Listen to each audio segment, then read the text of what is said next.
Awesome. Good afternoon, everyone. Thank you so much for joining us today for our webinar on race and education.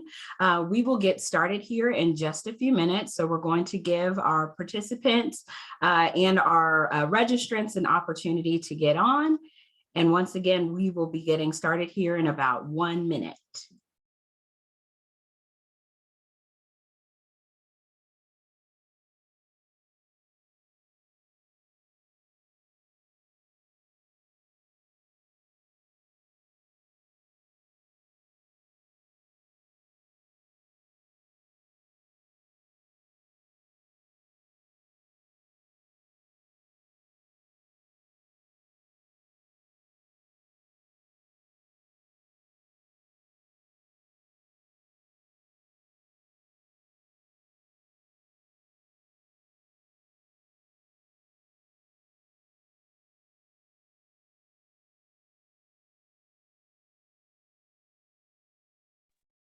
Once again, welcome to everyone coming in. I see you all streaming in and logging in. So we will get started here in just a minute.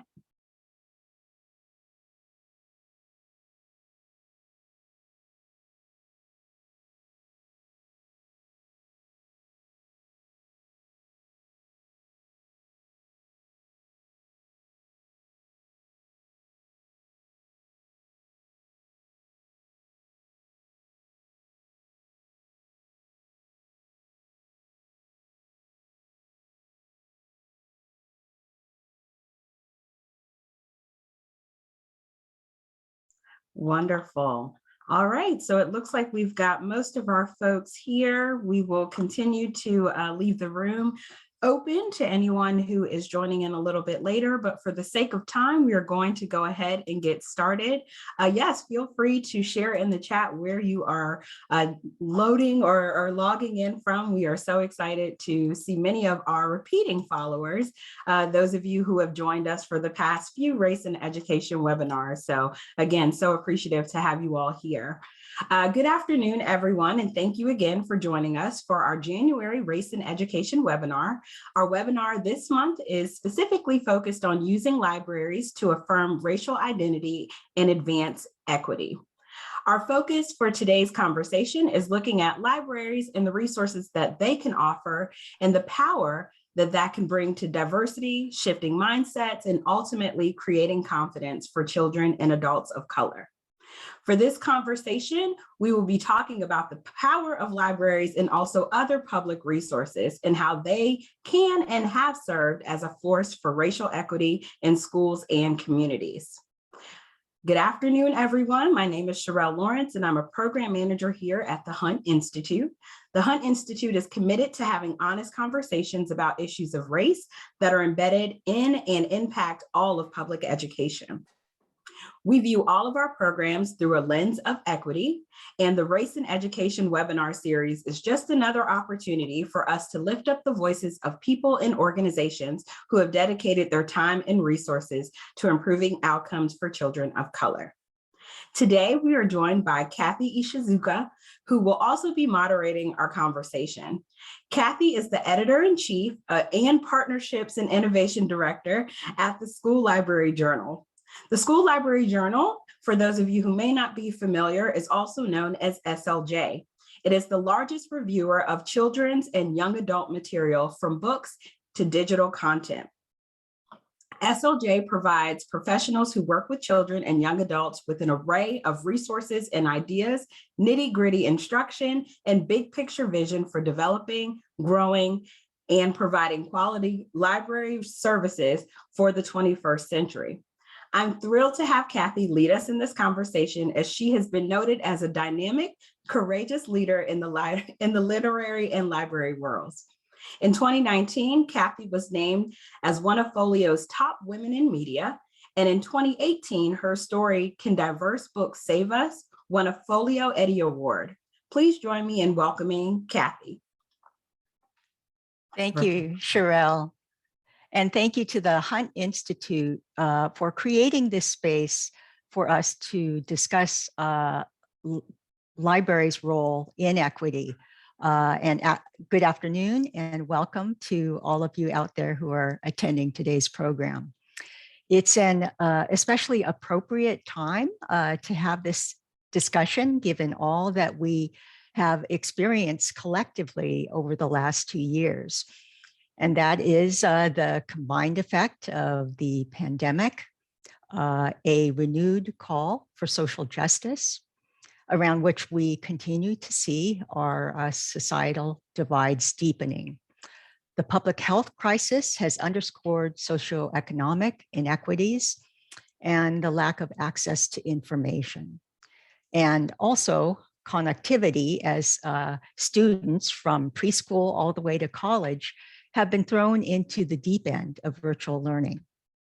All the while, libraries remain strongholds of equitable access. It is, in fact, core to the mission of these institutions.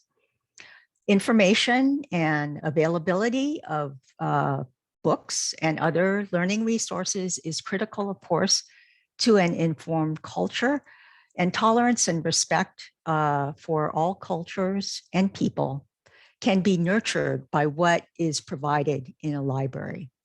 We can't talk about libraries, of course, or equity without facing the issue of increased censorship. I think we have all been witness to this nationwide effort, which is targeting library collections. So there is a lot at stake here. And so we need policy experts, the academic community, educators, and institutions, including SLJ, to join and work together for the benefit of all across the full spectrum of our communities. So with that, I am pleased to introduce our distinguished panel. Shanti Burns-Simpson is president of the Black Caucus of the American Library Association.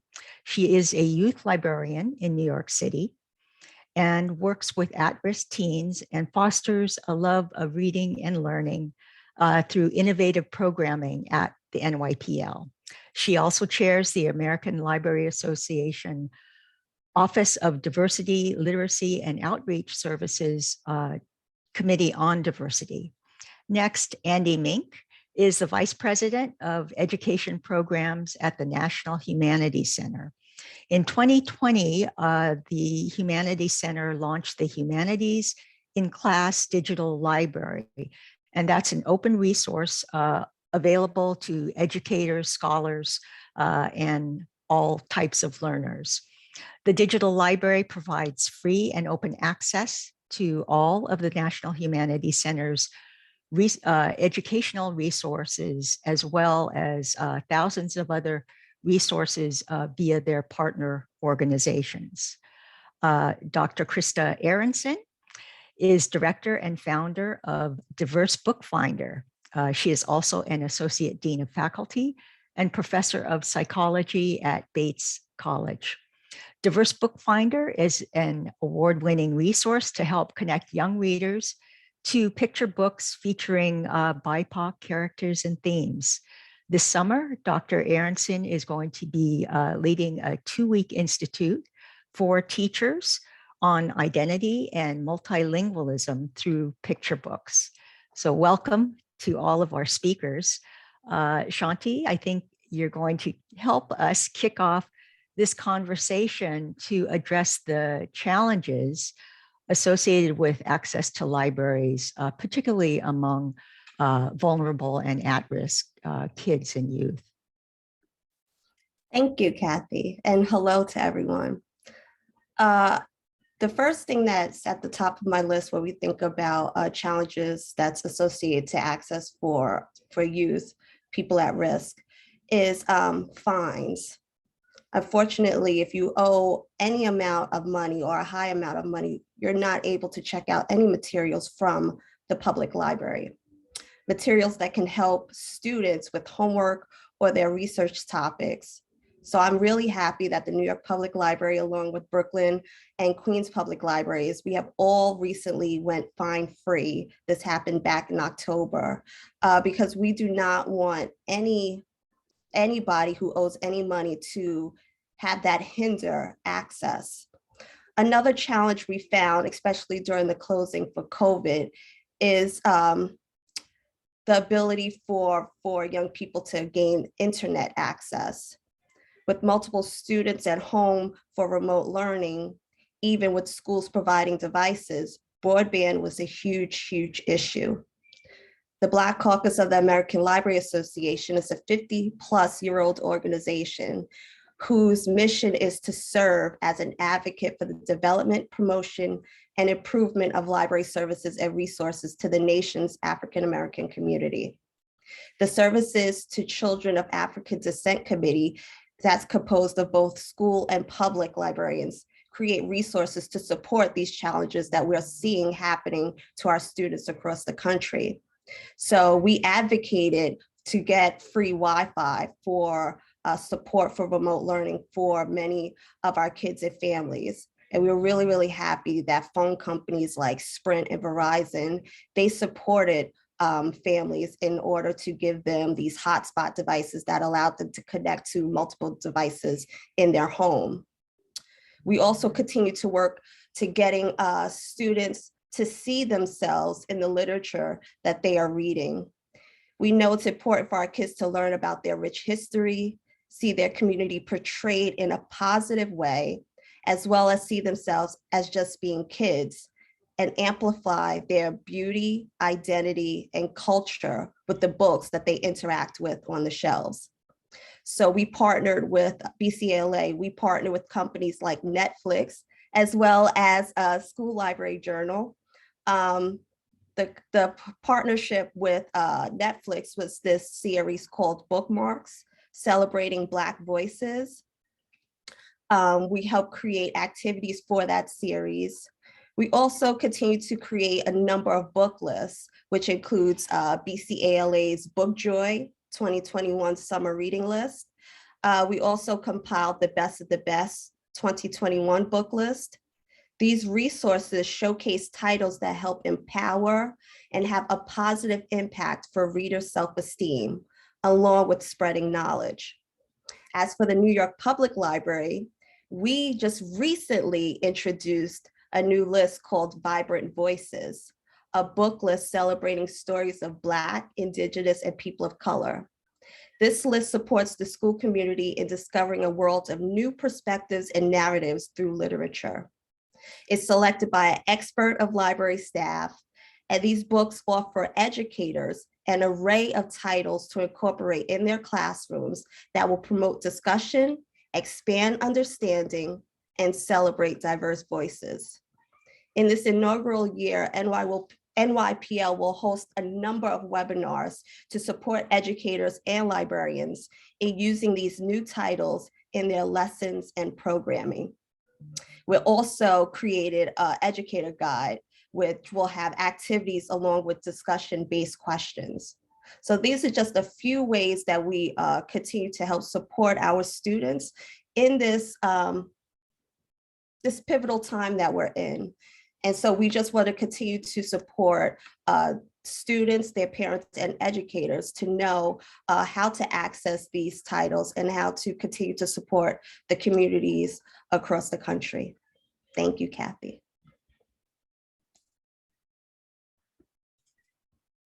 Thank you, Shanti.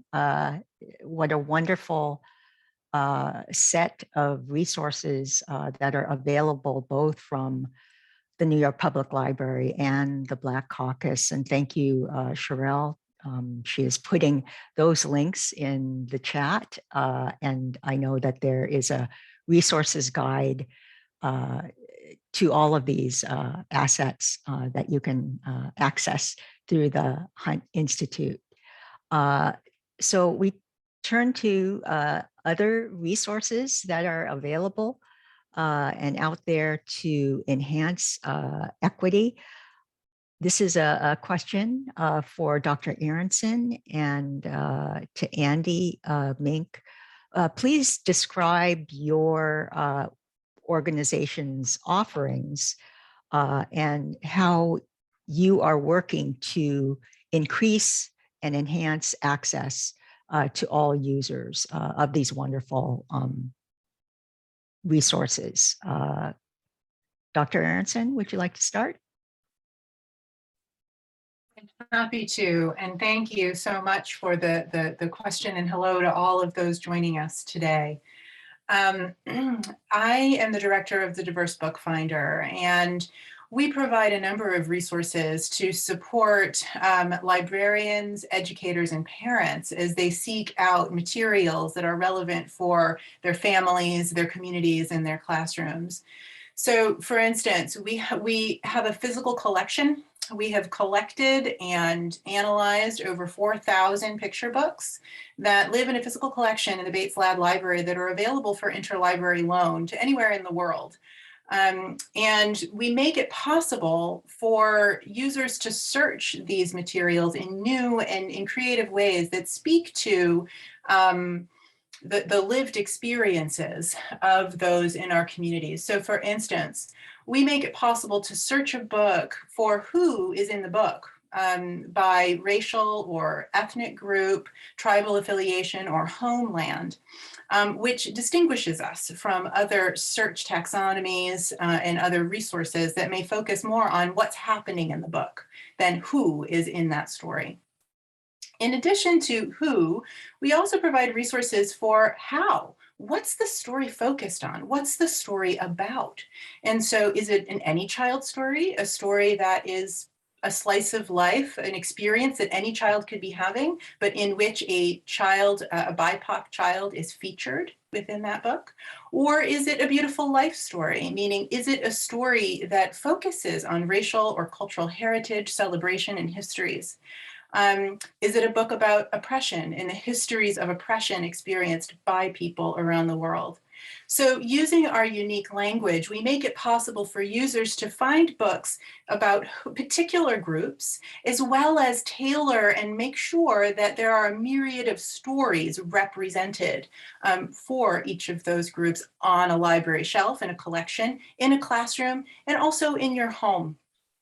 So this search tool in the language that we've created is really designed to move the diverse books discussion beyond a sole focus on increasing the who in representation, which is important, but expands it into deeper consideration of how characters and individuals and groups are represented in the stories that are available on the market. We share out our data live all the time on our homepage and in various other places on the website. And our goal is to help users identify dominant trends in representation of BIPOC people so that they can think about and advocate in a number of ways. We make no prescriptions, but we provide data that individuals and organizations can use. For instance, one of our most recent resources is our collection analysis tool, which allows librarians, public librarians, and school librarians to upload a file of their collection. All we need are the ISBNs. One ISBN works. And we have software that will cross-reference that file with all of the books that we know, picture books at this point, that we know have been published since 2002, to provide information about who is on your bookshelf, but also the stories that are being told, the messages, so that librarians can make determinations about gaps that they might want to fill in their collection. We're trying to think about not just a single story about a particular group, but really diversifying and branching out to think about the full humanity and experience of any one particular BIPOC community. We will be reaching up soon. We have, through funding for the Institute for Museum and Library Services, we will be reaching up to include early readers, middle grade, and YA books over the course of the next few years. And so please keep an eye out for that, where you'll be able to come to our resource to look at and think about children's literature as a whole. And so I'm excited about that. Maybe I'll pause there for a moment, and I'm really looking forward to hearing also about Andy's organization and the resources that they provide. Thank you, Krista. I appreciate the handoff, and I want to welcome everybody to the webinar today. Thank, again, the Hunt Institute and Sherelle for putting this together. It's always, it's a little bittersweet not to be able to be in the same space at the same time. On the other hand, this kind of technology really does allow us to reach across geography and across time zones to have these conversations. I think, it's always a little bit interesting to go after several other people have talked. And what I'd like to do is maybe share a story that's similar, but maybe fills in a little bit of the gaps so we can reflect on all this as we move forward. And as I do so, I'm going to drop a few links in the chat box. These are not intended to be distracting. On the other hand, please take your time and refer to them. Feel free to sort of explore our sites as I move through this. I'd actually like to share the work that we do at the National Humanities Center in two different domains. And I'll start with the intellectual freedom, the true mission of the center, which is the intellectual freedom for the scholars that we receive each year as fellows. So the center was founded in 1978. I'm in my office at the center in Durham, North Carolina. And for the last 44 years, we have been welcoming an annual fellowship class of university professors and humanists who apply with a project idea, and if they're chosen, get a fully unencumbered academic year, move to North Carolina, possibly with their families, and come to the center every single day to do nothing but their work. No teaching, no administrivia, no distractions, just pure intellectual nirvana, right? It's an intellectual monastery. We have been very, very fortunate to work with some of the top humanists in all fields of the humanities. Past fellows like John Hope Franklin and Henry Louis Gates and Rita Dove were here in the first half of our fellowship program. More recently, scholars like Alexis Pauline Gumbs and Adrienne Lentz Smith and Tara Hunter. And what all these fellows do is come to research, to converse, to talk about, to think about, to write, what essentially become the humanities. And the value of that, I think, and the one thing that I might be able to eavesdrop on all the fellows I've gotten to know and think that is at the core of their work, is that it really is about identity. It's about figuring out who we are so we can better interact with others in our communities, that the humanities serve as blueprints, as guides, as examples, as insights to all the complexities of the human condition. And we're very fortunate to have, at this point, nearly 1,400 alumni. They remain deeply embedded with and a part of our regular community as we move forward. And I think those trends, particularly in the last 15 to 20 years, have also really seemed to emphasize the role of marginalized voices and invisible identities and other kinds of disciplinary fields that our fellows bring here on an annual and a regular basis. So when I describe the center to folks who have not been to the building, or maybe folks not in this conversation, I sometimes refer to it as a laboratory. Except if you were to hover over the windows and kind of look to see what people are doing, you would not see Bunsen burners and white lab coats. You wouldn't see calipers and measuring sticks. You would see all the tools of the humanist. You would see lyric and verse and material culture and art and sources. And we have a wonderful library staff who, again, on a daily basis, goes out and gets from a global network the kinds of materials that can be the basis of the scholarship that's created.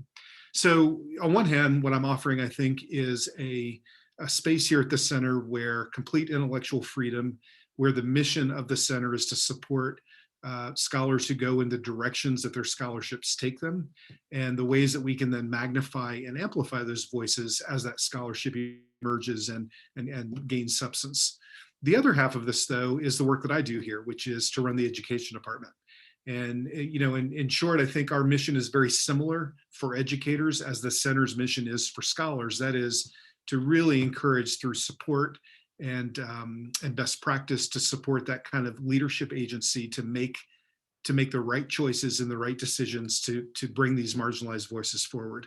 Our audience is K-16. We do a lot of work with K-12 teachers, certainly from across the country.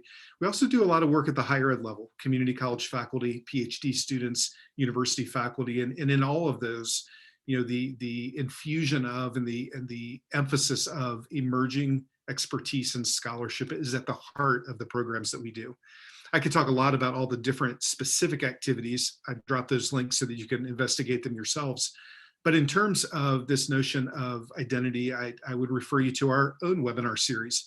We do 40 sessions, 40 episodes a year, and many of them focus on race and identity. Again, the ways that we interact with each other, both through history and more classic questions, as well as in a contemporary role. For example, just last week, I welcomed Phil Nell from Kansas State to discuss webinar that was titled "How to Break Up with Your Favorite Racist Children's Books," and of course that was largely built on the Dr. Seuss controversy of the last year, or last fall when Jody David Amore, professor of law from University of Southern California, shared his work on the role of systematic racism in sparking of the 1992 Los Angeles riots, or a few weeks later when Ayanna Thompson from Arizona State joined me to discuss decolonizing the Shakespeare curriculum. And in all these cases, these are scholars with deep understandings of these topics who are sharing them with educated educators, but non-experts in the fields, because ultimately making those choices in your curriculum as an educator demands and requires that you understand those complexities better. And so what we attempt to do is to connect those worlds in conversation and as colleagues.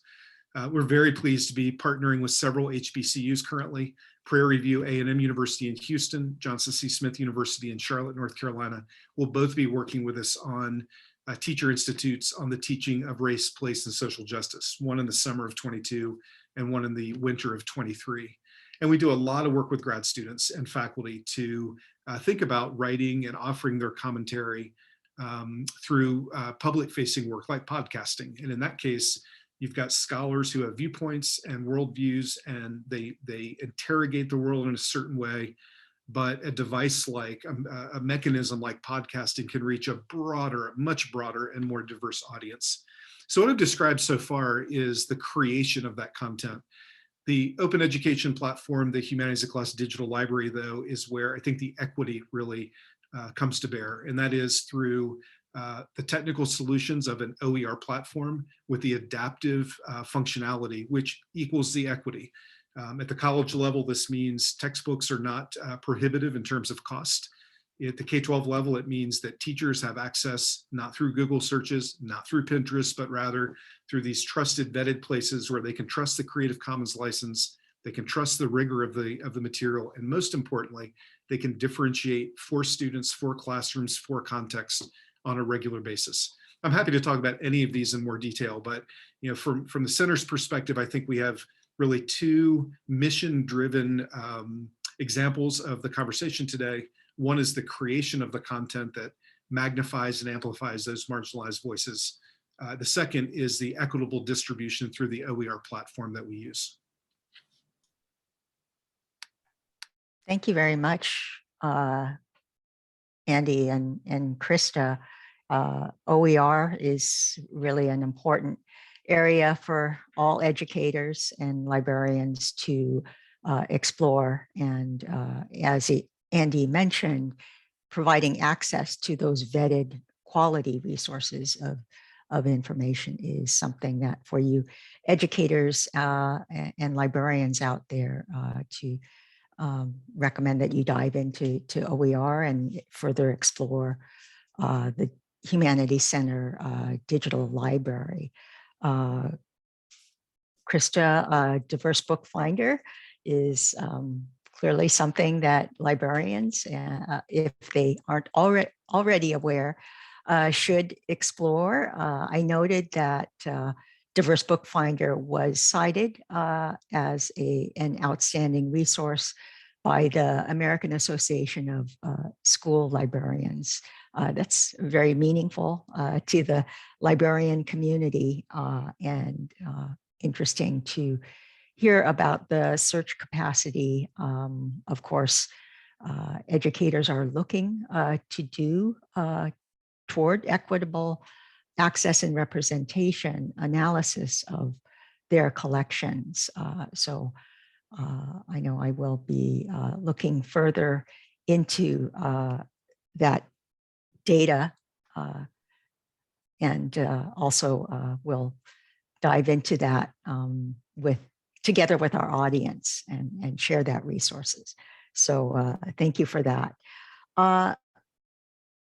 Like to talk about what has become the elephant in the room for discussion of anything in the library, literary, and free speech world, and that is banned materials in libraries. And I wanted to just kind of open this up to your comments and how you believe our current situation around increased censorship is impacting the culture and learning from the perspective of your work.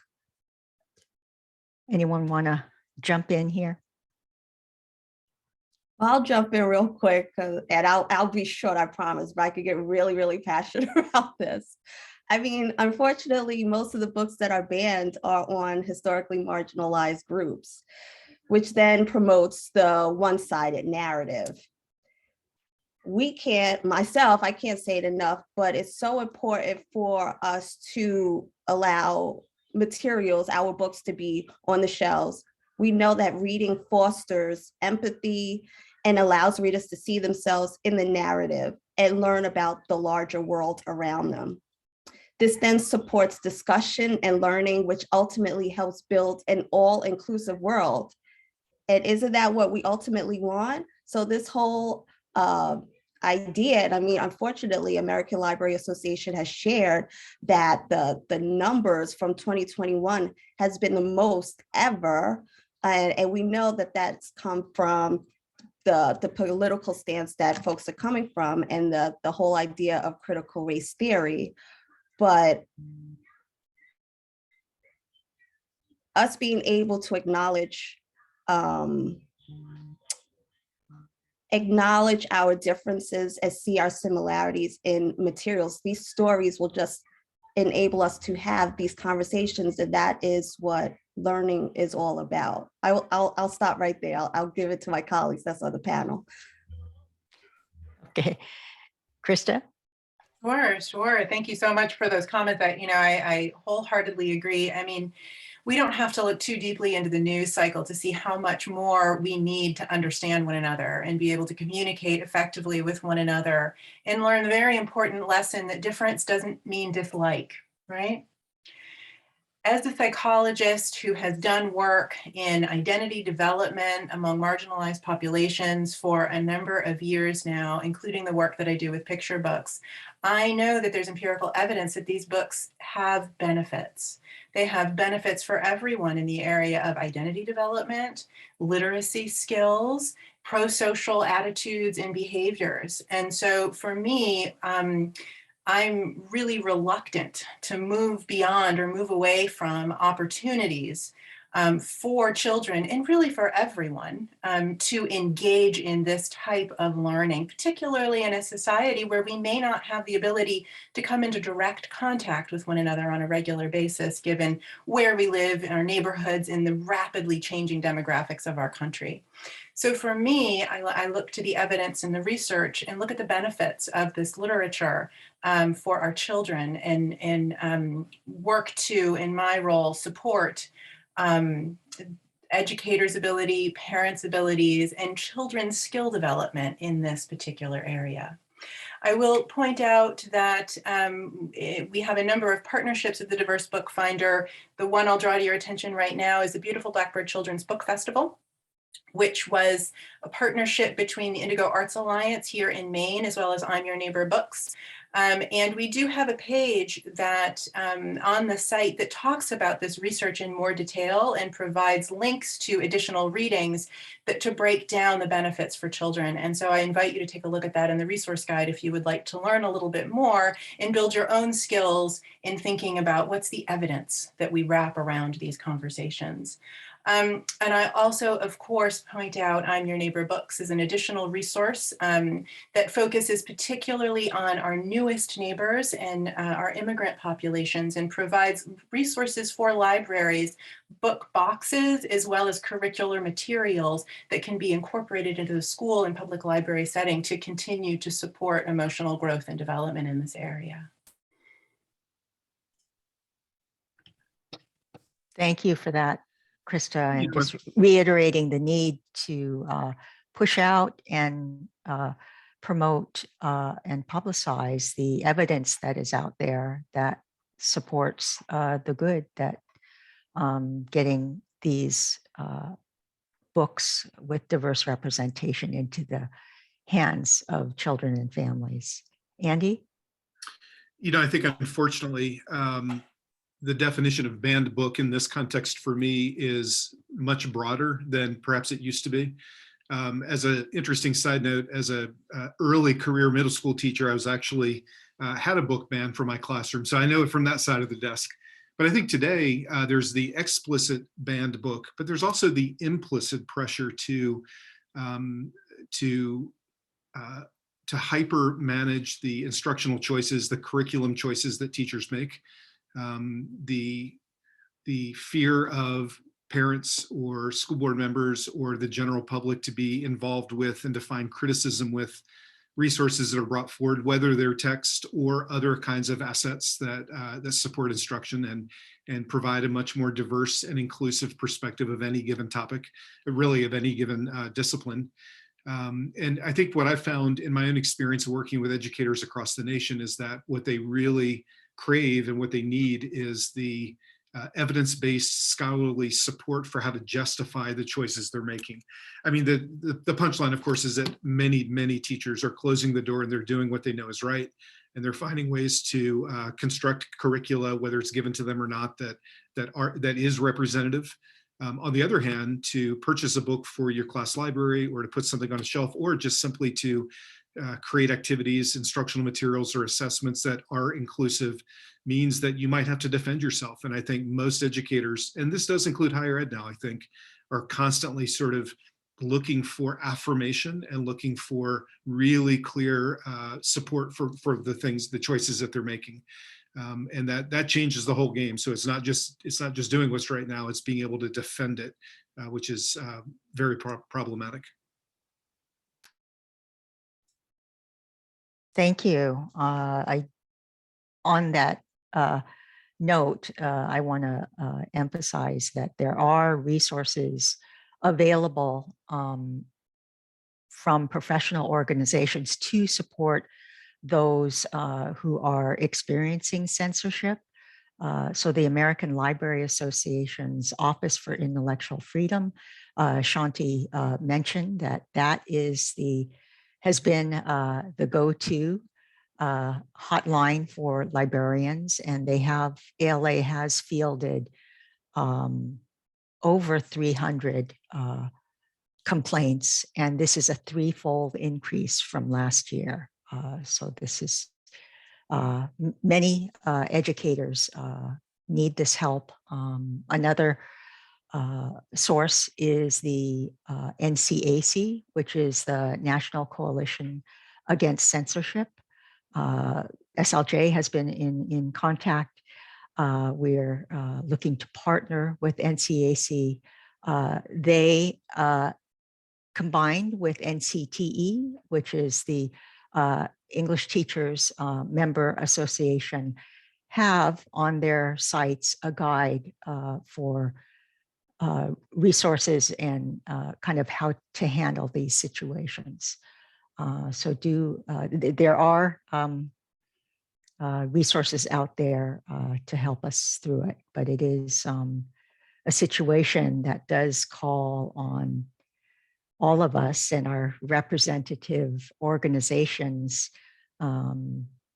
represented here by all of the panel, as well as the Hunt Institute. It really is upon us, I think, to join forces and to combine our resources to help the educators out there and to protect the books themselves. So on those same lines, and to develop further actionables, because there are so many policy folks out there in the audience, and we're bringing together a diverse group that can maybe start to address some changes, systemic changes, either in your institution at the school level or otherwise at the district level, what you recommend to increase access. And so this is, we'll take comments from our panel, but I'd also like to open this up to those in attendance. If you want to jump in with resources or ideas, we're going to be watching the chat.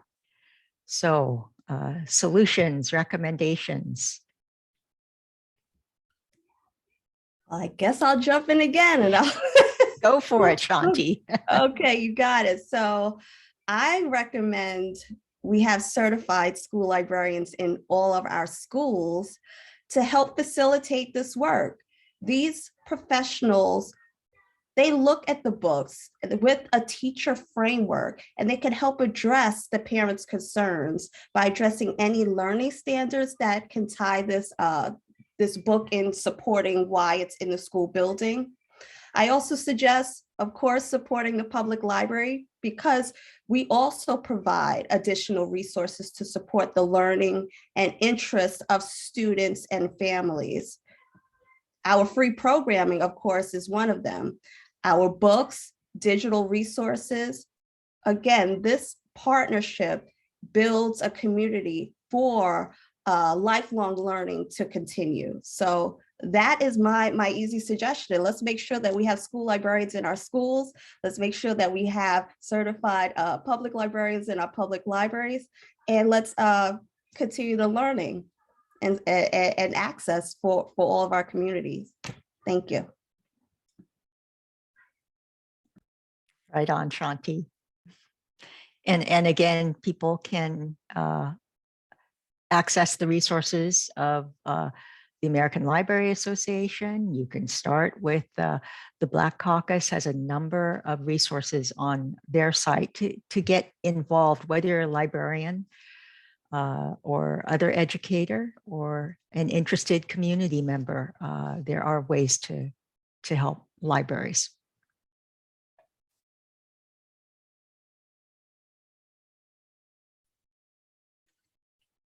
I would simply echo the importance of support for our public and school libraries and librarians, and the need to advocate for continued support of professional librarians in these spaces. And you know, the only other thing I would add to our audience is continue to remain curious and ask those critical questions, and continue to be part of the conversation.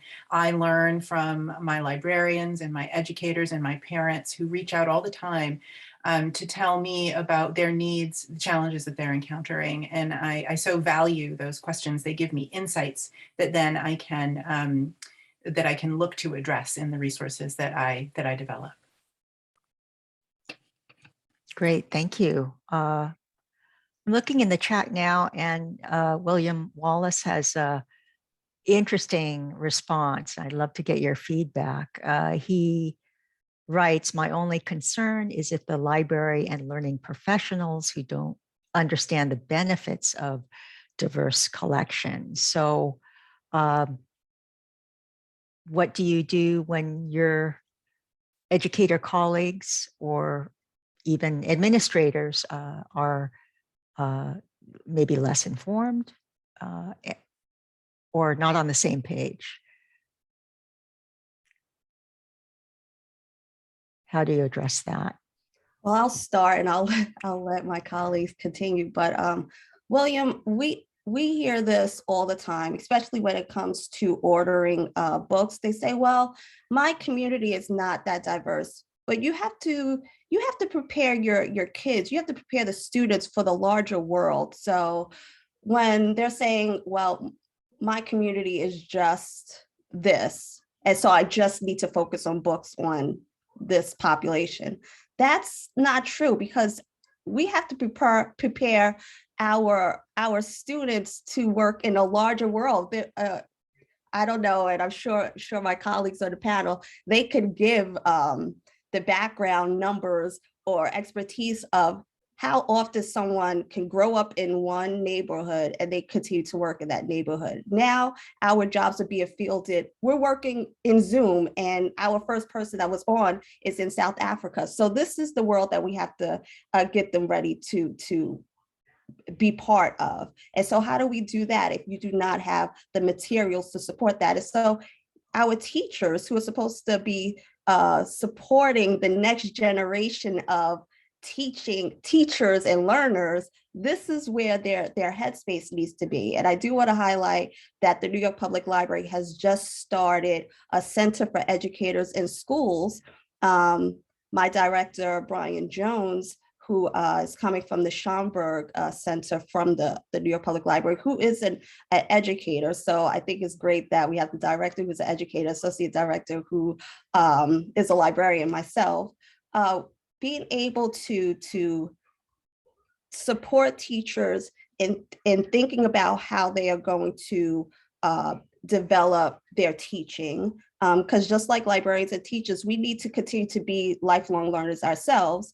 And during the pandemic, we were getting a lot of teachers contacting us saying, I mean, for a lack of better words, they would literally email like saying they feel woke and they want to change up their curriculum. They want to introduce new titles. And we get it. There's so many books out there. How do you find time to do that? So that's why I think it's great that this center, which is made of both educators and librarians, we do conduct office hours so that we're able to work with the teachers, suggest titles, and many of them say, well, I'm used to using this title that I've been working with for X amount of years. We can take that kind of like the diverse book finder. We take the subject matter and we will give them an updated book or title or suggestion and send it to them. I don't know how many of you have heard of the My Library NYC program. We curate these teacher sets. They get delivered directly to the schools, no cost for the school. And they're able to either get a book club set, which is 10 copies of the same title, or they get a topic set, which is about 30 different titles on that same topic. So they're able to sit and learn and read and see how they could use these items for their lesson planning. So again, it's about having these conversations. And I know many colleagues may feel overwhelmed by this work because this work is overwhelming. And again, that's why I feel like we need to come together as a community. That's why I'm really happy to be on this panel with Krista, with Andy, because these discussions are very, very important. Because again, this is developing our teachers, our students, our families, and being able to address these issues that's happening currently. And that's along with the answer. So there we go.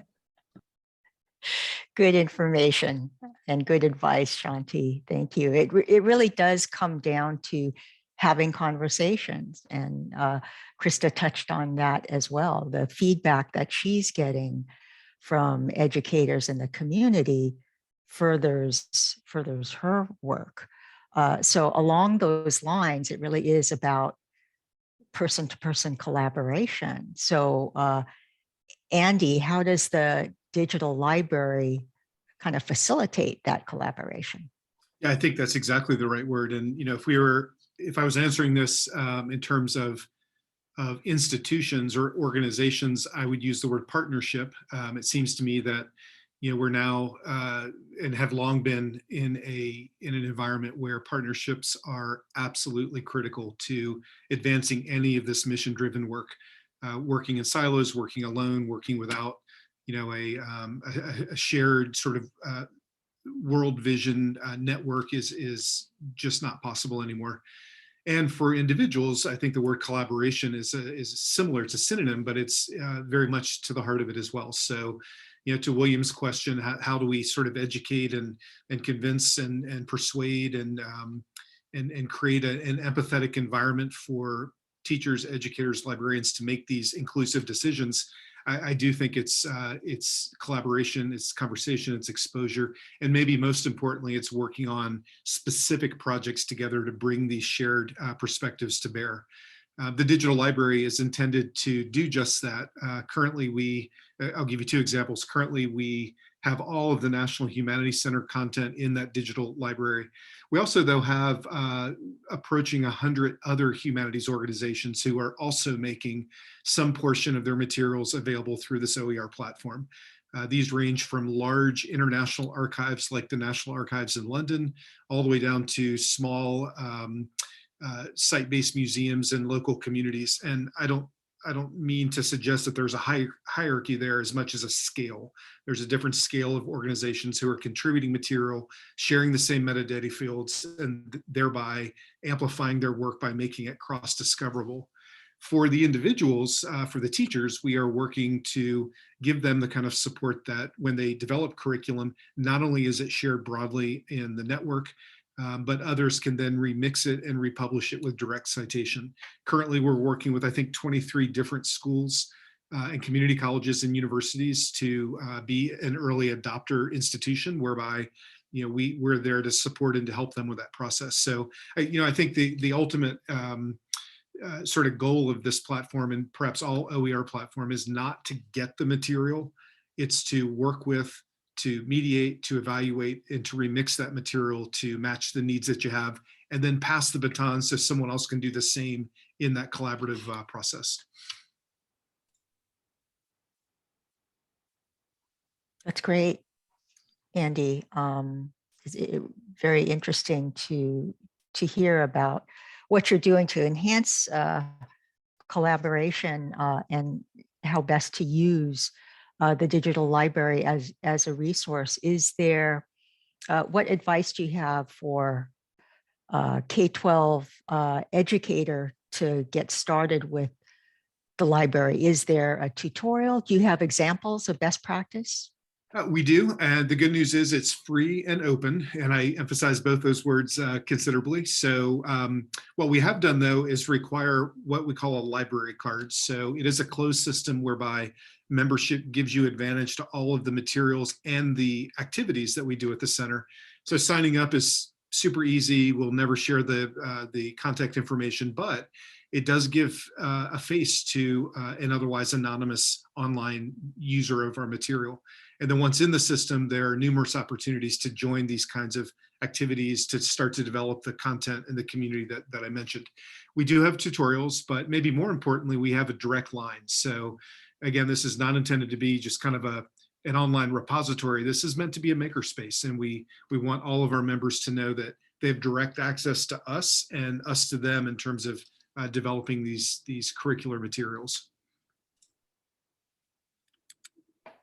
Fantastic. It sounds like a good way for maybe some of our viewers who haven't worked with OER to kind of dip their toe in the water and get some good advice and some great content from the Humanities Center and all of your partner organizations. I know we'll be checking that out. Do we have any questions or comments? Well, Candace put in the chat a really interesting comment, and I totally agree. And that's why the whole collaboration partnership between well, I'm going to heavily promote school libraries and public libraries is important. We want that whole connected learning to be established. So we don't want what you're doing in the school to be absent from what's happening in the public library and vice versa. So if you know that you are going to be doing some kind of learning in school and we're aware of it, we can have programming around it. So then when the student leaves the school building, they can then come over up the street, down the block, around the corner to their public library, and that learning continues, that interest still builds. And we want them to be able to go to their neighboring library and see someone that looks like them, that speaks their language. That is the importance. So I totally agree, Candace. We don't want the library to seem like just this room that has books and that's it. We want it to be engaging and supportive of what the community wants. So totally. Yeah, very much so. That has been a perennial issue for libraries, is the perspective of them as this kind of repository, this holder of books. But just the programming Shanti has described, it's clearly more than that. But I think this experience of the pandemic and the vulnerability, I think, that we have all experienced as individuals and in the context of our work, our workplace, and our institutions, it really behooves us all, Candace and I agree with you, to reach out and find your partners. And Andy emphasized that as well, that it really is all about partnership. That's where the success and support comes from.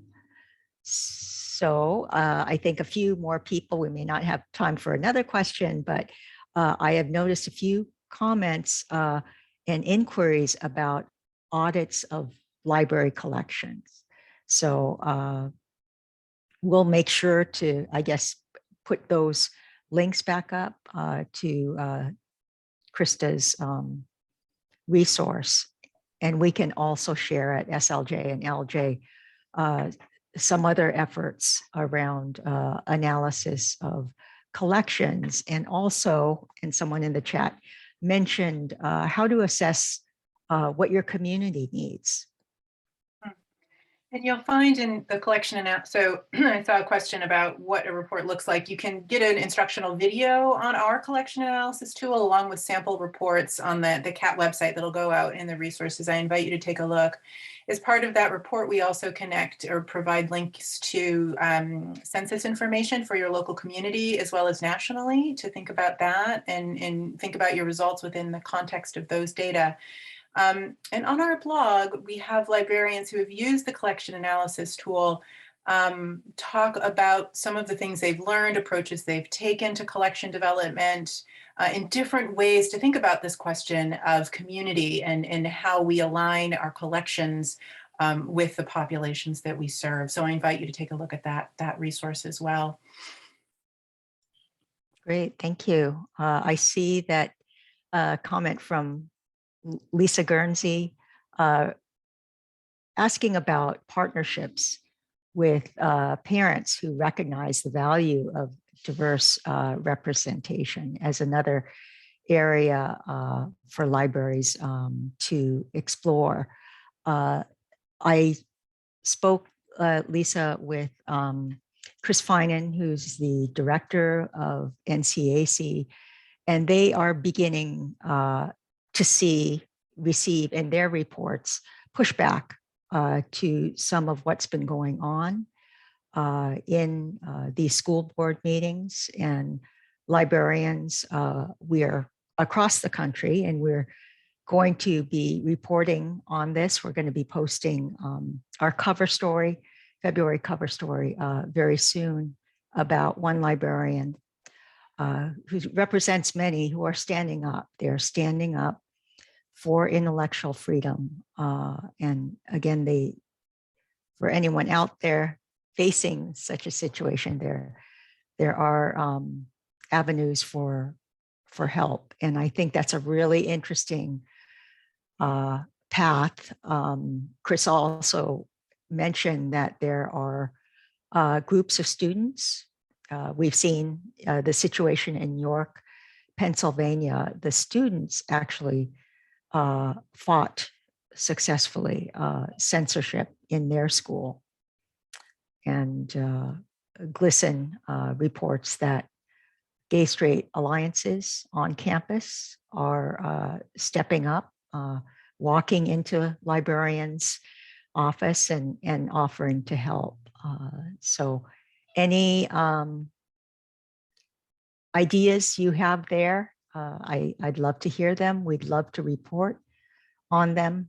It's part of our ongoing service to the library community. And K-12 is to tell the story of what's happening. Wonderful, wonderful. Well, thank you all so much for joining us for this very important and so informative conversation today. So many amazing resources were shared during our conversation. And so we will be sharing these links as well as a few other resources with all of our registrants. And so on behalf of the Hunt Institute, I'd like to once again thank my friends. So Kathy, Shantae, Krista, and Andy, thank you so much for helping lead this conversation. I so appreciate each of you. you for giving your time and having a conversation in this space. Thank you to our amazing viewers for joining us and continuing to support our Race and Education webinar series. If you enjoyed this conversation and want more on race and education, we encourage you to join us for future webinars. In February, we will actually be having a conversation about the impact of culture centers and how they impact the Black, Indigenous, people of color student experience. And in March, we will be doing a special spotlight on HBCU student body presidents. In that conversation, we'll be learning more about their leadership experience through the pandemic. So once again, I thank everyone for joining us today. We hope to see you all soon. And thank you so much for supporting the Hunt Institute. Everyone have a wonderful afternoon. Thank you.